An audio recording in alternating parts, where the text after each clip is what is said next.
You're listening to Daventry Radio.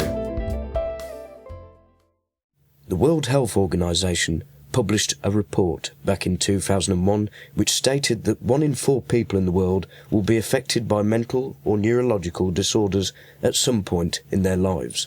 On the release of this report, the General Director of the organisation said, "Mental illness is not a personal failure.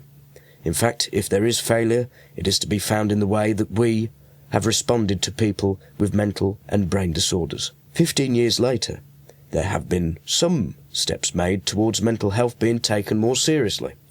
But one of the main questions is still being asked. How long will it take until mental health is fully recognised and accepted as a critical issue? Daventry Radio reporter Tessa Waterhouse visited 2 eminent mental health services in Daventry to find the answer to this question. She interviewed Mary Doyle, the service manager of Daventry Mind. Could you tell us a bit about what goes on here at Daventry Minds? Right, okay. We're open 5 days a week, Monday to Friday. We work with people that we support with their mental health problems, and we work to the recovery model.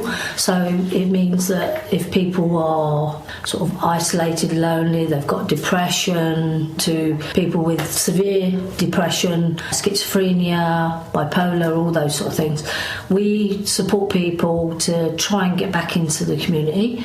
We also do preventative work where someone might present themselves to the doctors, where they might be low in mood, things like that, where we do confidence building, self-esteem, all those sort of things. We do walking groups, we do arts and craft, we do everything that hopefully helps people to progress back into feeling that they're part of the community again, really. Within terms of mental health, the diagnosis and the treatment, is there anything you think could be improved upon? That's a difficult one because obviously we have got good services in Daventry, but obviously funding's a big issue.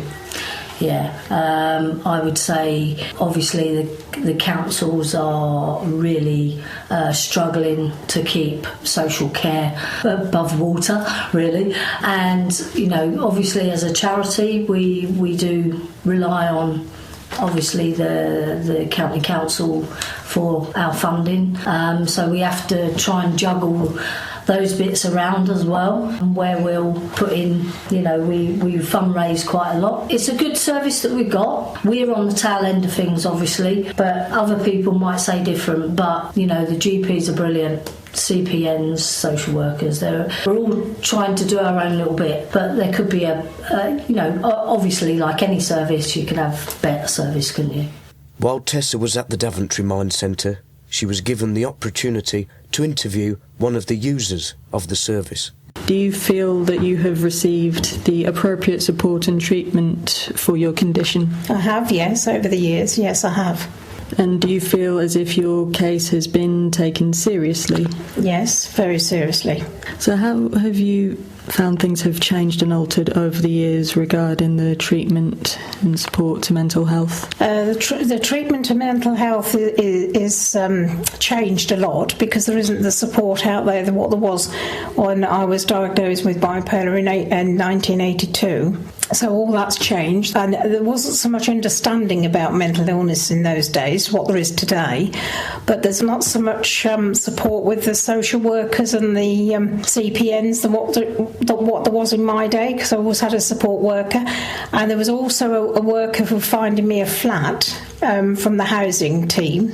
They were very helpful because they used to come to my flat once a week and help me out with problems like paying bills and helping me sort my money out, because I'd never lived on my own before.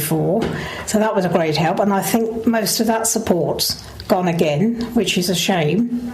And what would be, in your mind, the correct response to when people don't have a good understanding and they perhaps ask why and sort of say, snap out of it, or it's just a phase, you'll get over it? That's a difficult one, because suffering with bipolar, you can either go high or low, whereas if you go high, you can be running around like Daventry or somewhere, and then if you're low, you can shut yourself away, and it takes some time to keep yourself on a a level keel. But there again, you see, you're going to have people around you, so that's why I come to mind, and they know by when you come in the door or you're talking to them, they can see that things aren't right with you, and they will sit and talk to you, or you'll talk to them or something, or your family will pick something up that you're not right. But it's difficult to say or talk to what they're saying, a normal person, whatever a normal person is. Okay. And last question, Mary. How can people living on the outskirts of Daventry find Daventry Minds? Right, we're on the website where it's under Northampton District Mind. Our leaflets are all over GP surgeries, community mental health team. I email out our 3-month programme, because we work to a 3-month programme, so that people get some good therapies as we do. We do things like chair yoga as well. There's so many arms to what we do, really. Sometimes we're on the radio, obviously, newspapers, any media that we can do, we will do. Word of mouth, that's a big one in Daventry. Tessa spoke to 2 staff members of the Time to Talk service, the manager, Andy Nixon, and one of the counsellors, Sarah Barnes.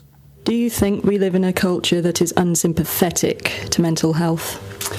I think it can very much depend on where you are and what environment you're in. I think there's been a lot in the media lately highlighting mental health as a serious concern, and I think that's had a positive impact.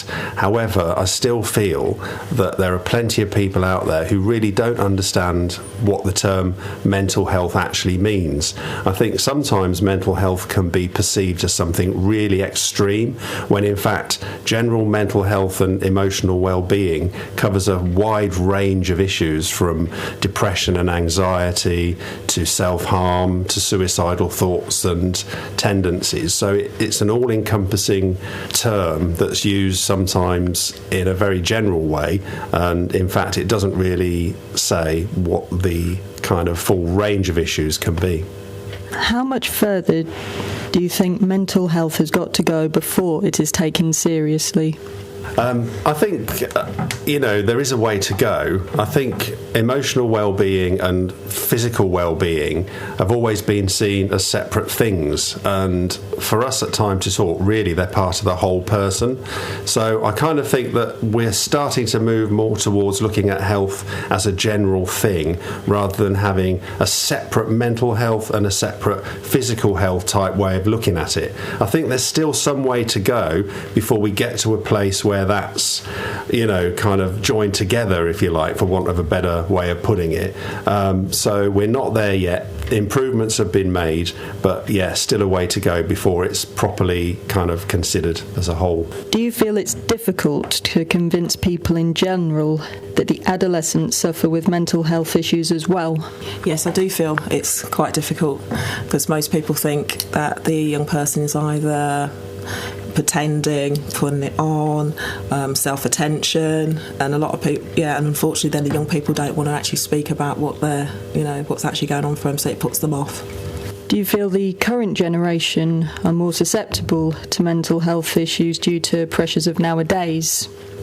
I think that's a very good point. I think there have always been pressures in society that young people and adults have had to deal with, but I think these days there are so many additional factors to think about, as well as the school and college environment, which is all about testing these days and from quite a young age.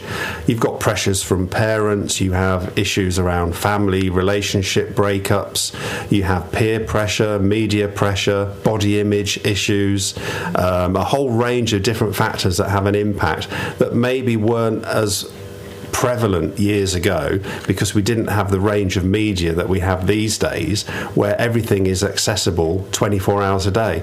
And I think all of these things help towards building an environment where, if you want to, you can't, sort of escape from things in a way. For example, Facebook, it's 24 hours a day. People can get bullied with Facebook and things like that, so they can't switch off from it. Twitter, other social media as well, I think have had a big impact for some people, for sure. What do you find is the most common reason that people are coming to you regarding mental health? Well, generally speaking, there seems to be an overwhelming sense of anxiety, the kind of simplest way of putting it, which then affects people differently. And we see people that come to us for a vast variety of different reasons.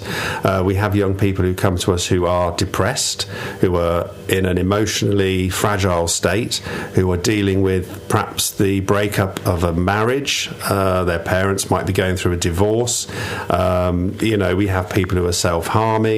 We have people with eating disorders who come to us for support. We do have young people who come to us who are expressing suicidal tendencies, and for them they really need support there and then. They don't really want to be waiting to get the input that they need, and it's something at times that we are seeing an increasing number of. We do work with other agencies. I mean, the CAMS service, the Children and Adolescent Mental Health Services team, we're very much involved with those as a service, and so we work together when we get more serious issues to find the best way forward for that particular young person when they come to us. But you never know what issue might present itself at any time.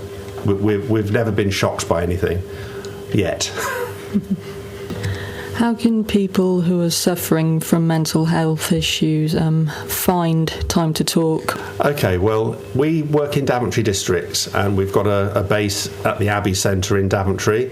Now, for counselling, unlike some of our other services, it is appointment only, unfortunately. But if people give us a ring on 01327 706 706, we can have a chat with them and put them on our waiting list, or they can visit our website, which is www.time2talk.org.uk, and there's some information on there. But the best way of getting in touch with us is to pick up the phone. I wanted to say dog and bone then.